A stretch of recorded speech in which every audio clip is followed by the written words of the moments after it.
Hello everyone, welcome to Study IQ. In this video, I will start the new year with new hopes and very high aspirations. So let's start the video in English. But before I start the video, I want to announce the launch of the RBI Grade B batch. RBI Grade B exam, I have a feeling will be in June or July, not before that. We have launched a live batch. Please note this is a live batch. I will be teaching around 60% of the syllabus in this batch, but my videos will be pre-recorded as I always do because I don't take live classes. But rest of the faculties, they will take live classes. The batch starts on 17th of January. The first class is on 17th of January. The price of the course is 10,000 rupees. But if you purchase it before 5th of January, then you get a discount of 3,000 rupees. And you can avail it for just 6,999. You have to use the code GGCA on checkout. GG Gaurav Garg Current Affairs, that is GGCA in capital, no space in between, and you can avail this discount. Not only that, if you purchase before 5th of Jan 2024 midnight, then you will also get double validity from my side. So instead of 18 months, you will get 36 months or 3 years validity from my side. So video start tomorrow itself. I will start giving you some videos tomorrow itself, but the live classes will start on 17th of January. So I hope you are looking forward to this batch. Now let's start the brand new current affairs 2024. The first edition of the joint military exercise Desert Cyclone will be held between India and which of the following countries in Rajasthan? Desert Cyclone is the first time that we have started an exercise, so it will be a joint exercise between India and the UAE. Now UAE is a very important country because it is the third largest trading partner of India. And our trade should be $100 billion by 2030. This is our target. This does not even include petroleum. So the non-petroleum or non-crude oil trade, or the trade between the two countries excluding the petroleum, should be $100 billion by 2030. This is a target that both the countries have set. So it will take place where in Rajasthan? It will take place in the Thar Desert. When I say Thar Desert, I mean the areas like Jaisalmer, Badmer, that area. So it will take place there. Just remember, it will take place in the Thar Desert. That's it. Now this is a very tricky question. Why this question is so tricky? I'll tell you the reason for that. Why this question is so tricky? Because the word desert is coming in a lot of exercises. To give you one example, now let me write it here. Okay. So I am saying to you that desert cyclone is an exercise between India and the UAE. That is what I have said. But be careful. There is an exercise called cyclone. Just cyclone. That's it. No other word. Just cyclone.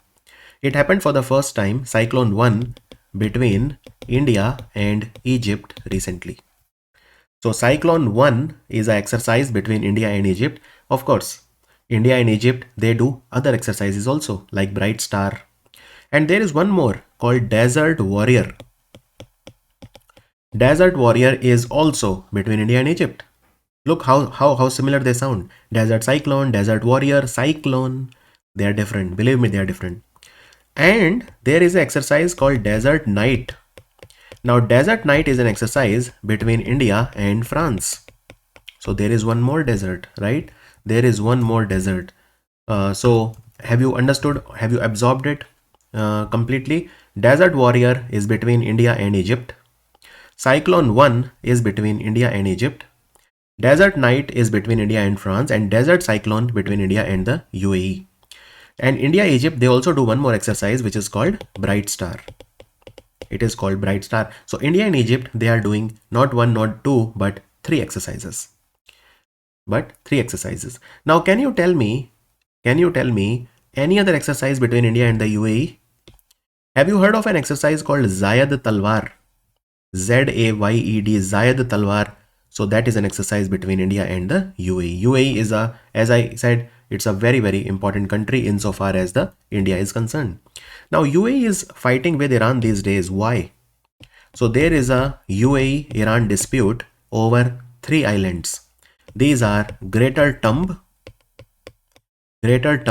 Lesser Tums, and Abu Musa.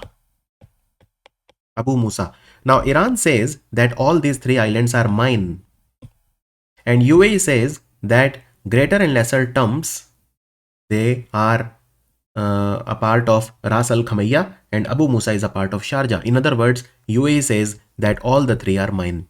And that is why there is kind of a dispute which is going on. And recently, Abu Dhabi, which is the capital of UAE, it was decided that it will host the 47th Chess Olympiad in 2028. But before that, it will take place in Budapest, the capital of Hungary, in 2024. That will be the 45th Chess Olympiad. And the 46th edition will take place in 2026, and that will take place in Uzbekistan. Prime Minister Modi visited the Lata Mangeshkar Chowk in which city? Lata Mangeshkar Chowk is located in Ayodhya. Ayodhya is located on the bank of Saryu River, and of course it is in UP. Now in Ayodhya, there is a new airport that has been set up, Maharishi Valmiki International Airport, and the new railway station, Ayodhya Dham Railway Station.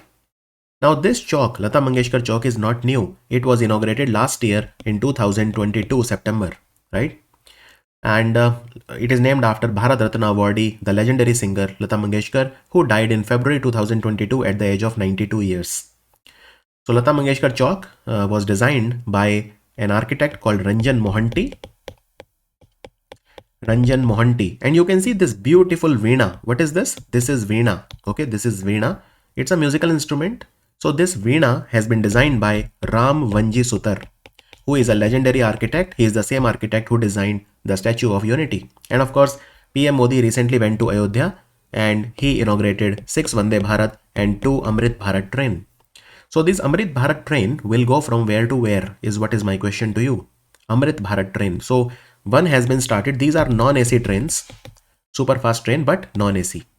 Maximum speed 130 km per hour compared to Vande Bharat. Vande Bharat speed is around 160 km per hour maximum.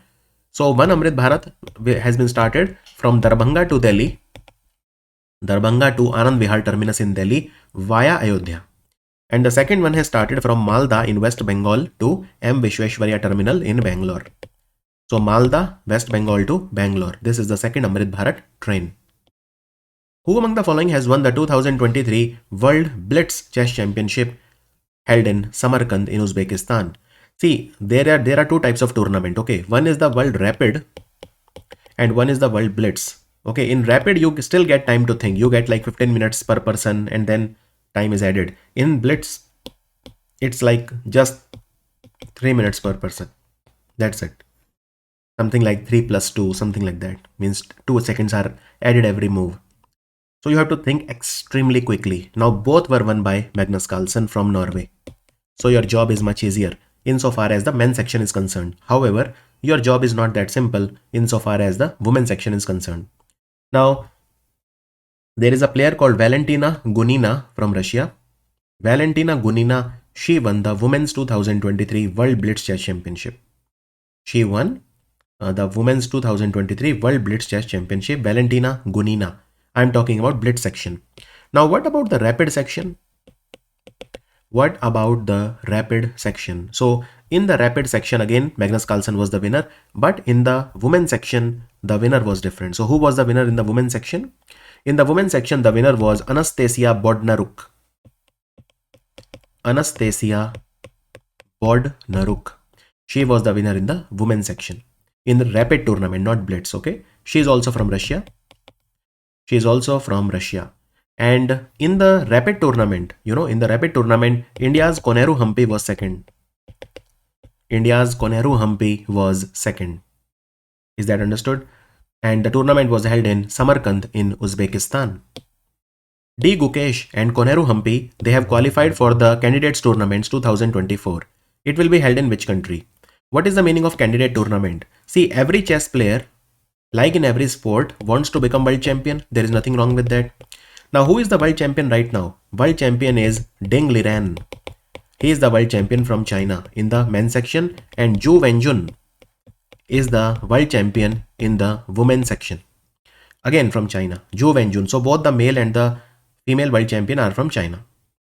So there is a difference between world number 1 player and world champion. Okay, world championship is different. World number 1 of course is Magnus Carlsen from Norway, but world champion is Ding Liren from China and Zhu Wenjun from China.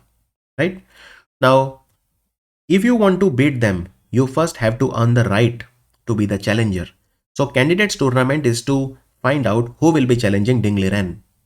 Now, if you talk about the men's section, then so total there are multiple players who will be fighting among themselves.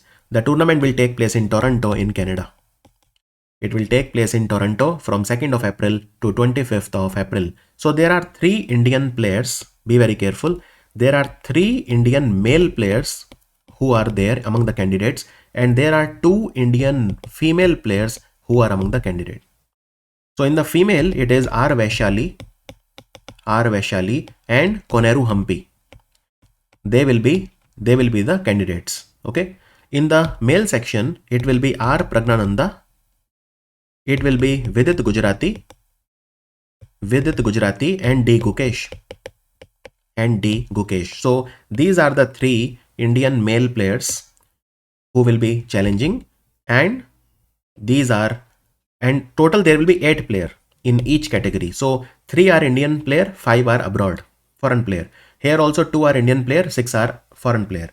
And let's see out of 8 who challenges Ding Liren in the men's section, and out of the women, these 8 players who challenges Zhu Wenjun for becoming the next world champion. Which of the following country has launched the X-37B robot space plane? What is the meaning of robot space plane? It is a drone basically, unmanned, no pilot is required, and they will send it to the space. So it is made by Boeing, and you know Boeing is a company from America. The answer is America, and it's reusable robotic space plane. And they will send it to the space. How? So they will use the SpaceX Falcon 9 rocket. Falcon 9 rocket will take this drone and put it into space, and of course it is reusable. Understood? So it was launched recently by Boeing in America. Which of the following country has launched the Shenlong Divine Dragon? The Shenlong means Divine Dragon robot space plane. So even China is not far behind. China, they have their own drone, own space plane.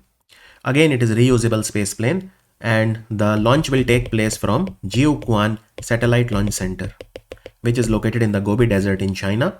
And which rocket they will use? They will use the Long March 2F rocket. Long March 2F rocket. Which of the following mission of Indian Space Research Organization will launch the XPOSat Polarimeter satellite? X-ray polarimeter satellite, or XPOSat. This is the full form of XPOSat. Do remember the full form: X-ray polarimeter satellite, right? XPOSat. So XPOSat will be launched by PSLV C58. And this mission was done. It is done now on 1st of January 2024. Now after NASA, be very careful. After NASA, India is only the 2nd country in the world to launch a polarimeter for X-ray. NASA did a mission called IXPE in 2021. IXPE is again related to X-ray polarimetry. So IXPE, or Imaging X-ray Polarimetry Explorer, in short IXPE, was a mission done in 2021 by NASA. So India is only the 2nd country to undertake a mission of this magnitude. So what will exactly India do in this mission? That I will tell you. So we will study the X-ray coming from different sources in the cosmos, in the universe. Like X-ray, they come from the black holes. X-rays, they come from the, some stars, remnants of the stars, and all these things. So X-ray can come from different sources in the cosmos. We will study those X-ray which are coming from celestial objects. Now remember, we have launched 10 satellites. Also, these are small satellites. You don't need to remember their name. Just remember, along with the main XPOSat, we launched 10 very, very small satellites. These are satellites which are made by schools, colleges, private space agencies, like for example, KJ Somaiya Institute in Maharashtra. They launched a satellite, and they prepared a satellite. The private companies like Dhruva Space, they made a satellite. So 10 more satellites were launched along with XPOSat. Is that absolutely clear? Now, let's come into the most important part. So in XPOSat, there are 2 modules. Okay, there are 2 modules. One is called Aspect, and another one is called Pollux. Okay, Aspect and Pollux. What is Pollux? Polarimeter instrument in X-rays. Polarimeter instrument in X-rays. And what is aspect? X-ray spectroscopy and timing. X-ray spectroscopy and timing. And who has made Polix and who has made aspect? Another very nice question. So Polix has been made by Raman Research Institute, Bangalore.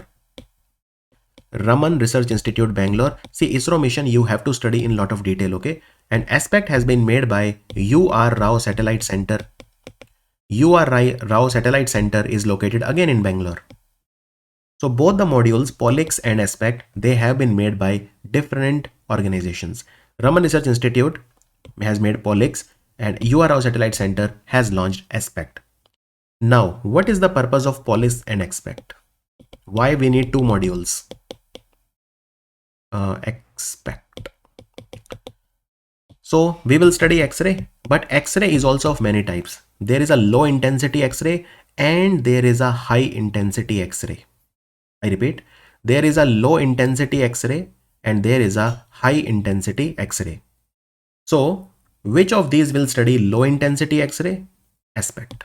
It will study low intensity X-ray, the X-rays which have energy which ranges from 0.8 to 15 kilo electron volt, keV, right? Only this much, keV.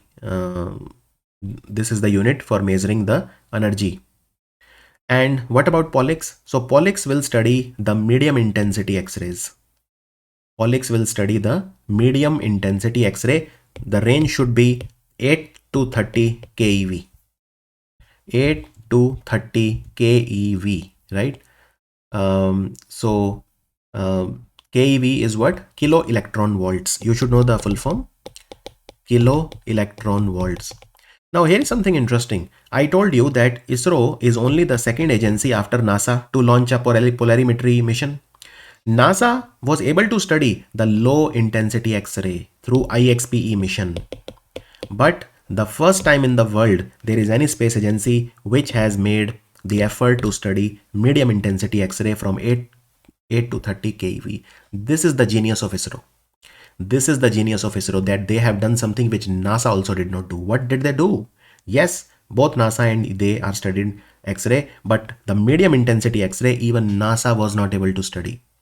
And let me also tell you here that PSLV C-58 rocket is the 60th mission of PSLV. It is the 60th mission of PSLV, and of course the launch was done from Satish Dhawan Space Center, Sriharikota in Andhra Pradesh, Nellore district of Andhra Pradesh. And what is the mission life? 5 years. These payloads will remain in the space for 5 years. This mission is for 5 years.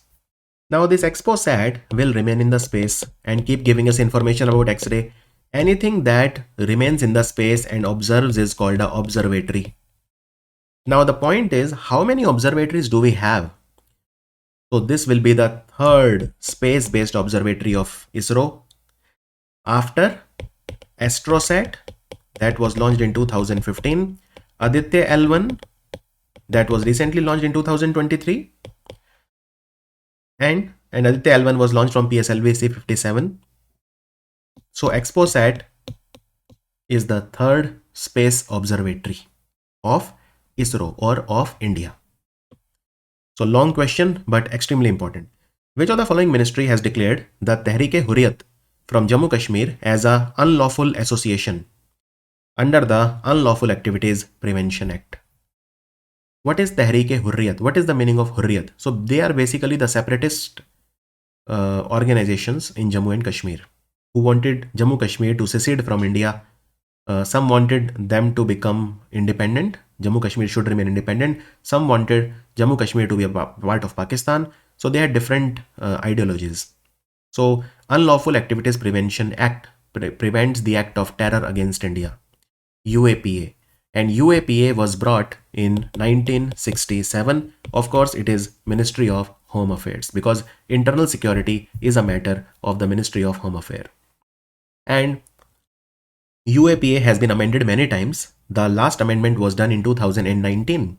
So what does UAPA do? UAPA empowers the National Investigation Agency NIA to investigate and prosecute the cases under UAPA across the country. Even death penalty is possible. Life imprisonment is possible. These are some of the highest punishments for terrorist acts against India, against the state. And it also allows NIA to do the detention of suspects without charge or trial for up to 180 days. So NIA does not need a warrant to even put someone under jail up to 180 days, right? So it protects terror acts against India. Is that clear? Now what is all this Hurriyat? So that I will tell you. See, Hurriyat Conference, there is something known as Hurriyat Conference.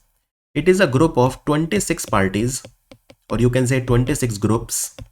Hurriyat Conference was created in 1993. Okay, and there were a lot of pro-Pakistan outfits like Jamaat-e-Islami, JKLF, Jammu Kashmir Liberation Front, Dukh-Taran-e-Millat, and all these organizations. So 26 organizations came together and they formed the Hurriyat Conference. So then Hurriyat Conference broke into two groups in 2005. One was the soft liners or the moderates, and one were the extremists. Extremists were the hardliners, extremists were led by Sayyid Ali Shah Gilani. This name I mentioned to you last week also because he was the third Indian to be given the Nishan-e-Pakistan, the highest civilian award of Pakistan. And the soft faction, the moderates, they were led by Mirwaiz, right? So Hurriyat is also of two types, right? Now the central government banned in 2019, Jamaat-e-Islami was banned and Jammu Kashmir Liberation Front was banned. So now one more has been banned, which is the Tehreek-e-Hurriyat. So Tehreek-e-Hurriyat was one of the 26 parties that that were there when Hurriyat Conference was created.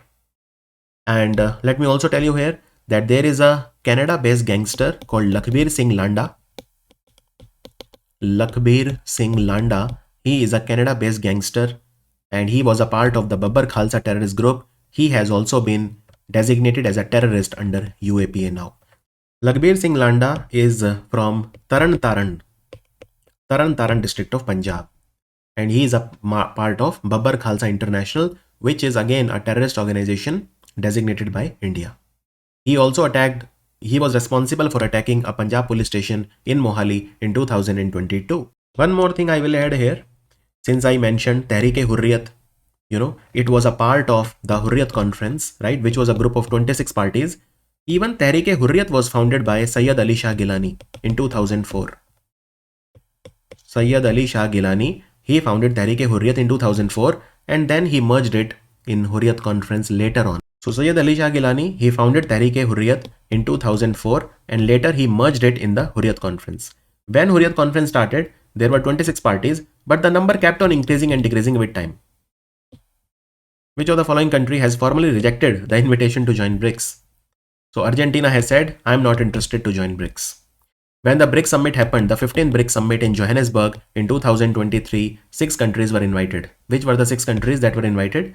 So Argentina, Ethiopia, Iran, Saudi Arabia, Egypt and the UAE.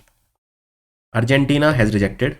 So Ethiopia, Iran, Saudi Arabia, Egypt and UAE, they will join. Their membership is valid from today, 1st of January 2024.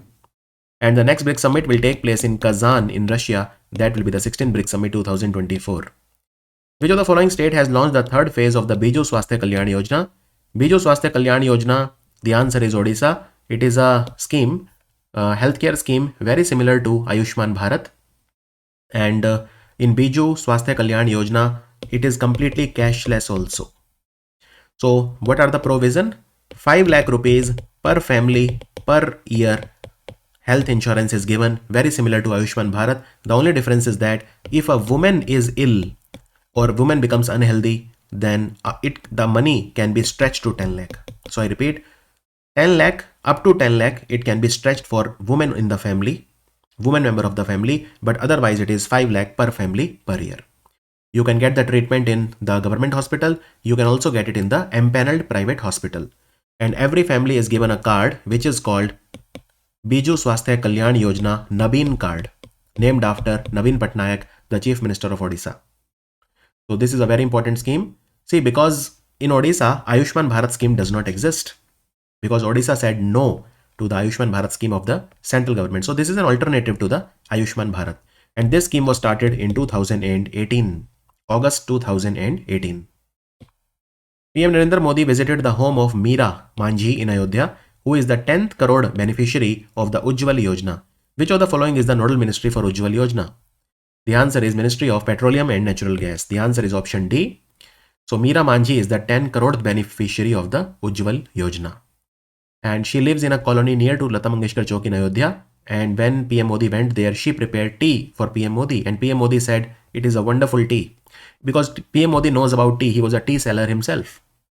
So Ujjwal Yojana was started in May 2016 by PM Modi. It was launched from a place called Balia. Balia is in UP and Balia is in eastern UP. You know, in fact, when I used to teach UPGK 3 years back, I used to teach that Balia is the last district from which River Ganga moves out of UP. So, I mean, old memories. Now, this, Ujjwala scheme was extended from 2023-24 to 2025-26. So, it has been extended for 3 more years. And what is the target in this 3 years? 75 lakh more Ujjwala beneficiaries or Ujjwala connection will be given. 75 lakh Ujjwala connection will be given in these 3 years. Okay. How many? 75 lakh. Now already around 9.5 crore people have benefited, and now you can see 10th crore. So 10 crore people have already benefited from this scheme. So in this scheme, what happens? Financial support is given for buying the LPG connection to the BPL families. Who has become the chairman of the 16th Finance Commission? The job of the Finance Commission is to decide the the split of the money between the states, the tax that is collected, how the revenue of the government has to be split. So Dr. Arvind Pangaria, he is the former vice chairman of the Niti Aayog. He will be the chairman of the 16th Finance Commission. He is currently a professor at the Columbia University in America. And so Arvind Pangaria, Arvind Pangaria, he at one point of time, he was India's G20 Sherpa. So he has held important positions in the past, former vice chairman of the Niti Aayog. Now from which date 16th Finance Commission will start working? It will start working from 1st of April 2026. Because the last date of the 15th Finance Commission will be 31st of March 2026. So it will start working from 1st of April 2026. And let me also tell you, Article 280 of the Constitution calls for constituting a finance commission for 5 years. Every 5 years, a finance commission has to be constituted, right? According to Article 280 of the Constitution of India. Who among the following has been awarded the 2023 Kuvempu Rashtriya Puraskaram? So it was given to a author from West Bengal called Shirshendu Mukhopadhyay. Shirshendu Mukhopadhyay. He is the 11th person to win this award, and he is the first Bengali writer to win this award. He has written more than 90 books. So he will get a cash prize of 5 lakh rupees, a silver medal and a certificate, right? So this award is given by the Rashtrakavi Kuvempu Trust. There is a trust called Rashtrakavi Kuvempu Trust. This award is given by this trust, right? And they have been giving this award every year since 2013. It is given to any writer who writes exceptional books in any of the 22 languages which are in the 8th schedule of the Constitution of India. Now, who was Kuvempu? In fact, I will tell you something. I have been to Kuvempu's house. Yes. When I used to stay in Karnataka from 2006 to 2011, I made a trip to Kuvempu's house, which was around 200 kilometers away from my university. And great house, very well preserved.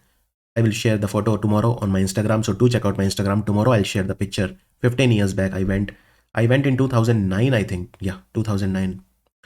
He is the greatest Kannada poet of the 20th century, and he had a very special relationship with West Bengal. He made Ramakrishna Paramahansa as his guru. He was a poet. He was a playwright. He was a novelist. He was a critic. He was a writer. He is the winner of all the possible awards. He is the winner of Padma Vibhushan, Sahitya Academy Award, Karnataka Ratna, Rashtra Kavi, Gyanpith Award. He has won it all. The first edition of the FIH Hockey 5-a-side World Cup, men and women, will be held in which country? See, in hockey, there are 11 players, in the team.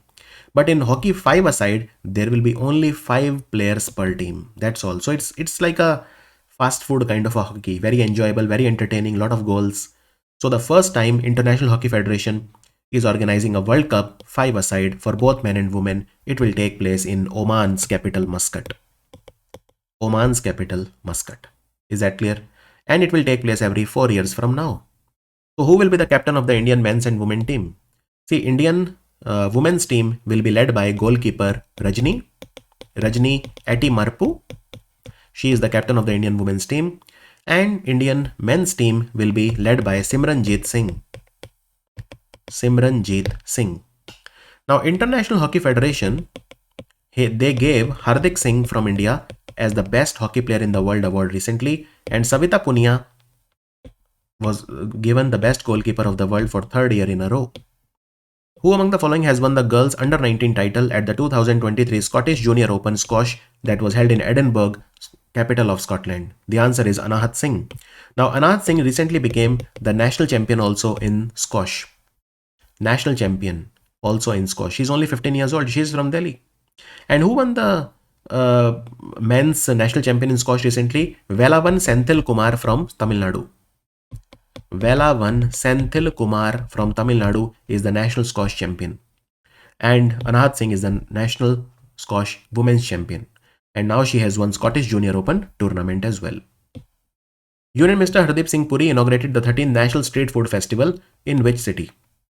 It was inaugurated in New Delhi, and it was organized by National Association of Street Vendors of India, NASVI, at the Jawaharlal Nehru Stadium in New Delhi. So NASVI was the organizer. What is NASVI? National Association of Street Vendors of India. It's a 3-day food festival. It will provide recognition to the street foods and street vendor. More than 80 stalls will be here. And NASVI said that it is the first zero waste food festival in India. I mean, that's what they are claiming. And this is the 13th time that they are organizing National Street Food Festival. So a lot of countries are participating. Countries like Turkey, Afghanistan, Nepal. And what is NASVI doing? So NASVI, National Association of Street Vendors in India, it is training 150,000 street vendors in India in food safety and hygiene. Because one complaint that is often received against street food is that it is not hygienic. So 150,000 street vendors will be trained, and there will be Street Food Vendors Training Institute, or SVTI. Street Food Vendors Training Institute that will be set up in India. So they will be set up in Delhi and Patna. Street Food Vendors Training Institute, or SVTI, will be set up in Delhi and Patna. And of course, we have a scheme also called PM Swanidhi scheme that provides loan to the street vendor at just 7% interest. First loan they can take is 10,000. If they pay this on time, they can take 20,000. Third time they can take 50,000. So the maximum loan that they can take is 50,000. This is a scheme run by the Ministry of Housing Urban Affairs, PM Swanidhi scheme. And this loan is completely collateral free. Which of the following state has announced to celebrate 15 January as the State Sport Day to celebrate the birth anniversary of wrestler KD Jadhav? KD Jadhav was from Satara. He was a Maharashtrian, and he is the first ever person from India to win an individual medal in the Olympic. In the 1952 Helsinki Olympic that happened in the Finland's capital Helsinki, he won the bronze medal in wrestling. So the answer is Maharashtra. Maharashtra government will celebrate his birthday, KD Jadhav's birthday, as State Sports Day. State Sports Day, 15th of January. Is that clear? So he won the bronze medal in the 1952 Summer Olympics in Helsinki. Recently, the Andhra Pradesh government has increased the upper limit of the financial assistance under YSR Arogya Shri scheme from 5 lakh to how much? So Andhra Pradesh also does not have Ayushman Bharat scheme. Rather, it has something called YSR Arogya Shri scheme, very similar, 5 lakh rupees per family per year, but now they have increased this amount by 5 times. So now it will be 25 lakh. Now it will be 25 lakh, which is very similar to Rajasthan. See, even in Rajasthan, the health insurance is worth 25 lakh rupees, so even in Rajasthan, it is 25 lakh. And now Andhra has increased the amount to 25 lakh rupees per family per year. The Rajasthan scheme is called Chiranjeevi scheme, and Andhra scheme is called YSR Arogya Shri. Now, one more thing I will add here, since I'm talking of Andhra and it is important. There is another scheme in Andhra called YSR Asra. In YSR Asra, government gives the financial assistance to the senior citizen. So earlier it was 2750 per month. This is like a old age people social security pension. Now it has been increased to 3000 rupees per month. So all the senior citizen in Andhra, they will get a social security pension of 3000 per month from the Andhra government. That was the video, first video of the of the year. Very happy. This is exceptional quality that I'm giving you in current affairs, and let me tell you, this exceptional quality will be matched, if not superseded, in the RBI Grade B course. You can get it for just 7,000 if you buy it before 5th of January. And I want all of you to try for RBI Grade B, not because I want to sell this course, but because I want you to genuinely try. It is possible. It is possible. Even if you don't want to buy, it's fine. Just prepare on your own. I will be there to help you. I will upload a lot of free content also. But this is a very beautiful course. It's a live course. But my lectures will not be live. My lectures will be pre-recorded as always. As you are watching this video, same way, pre-recorded. I'll see you in a second January video. Thank you for watching Study IQ.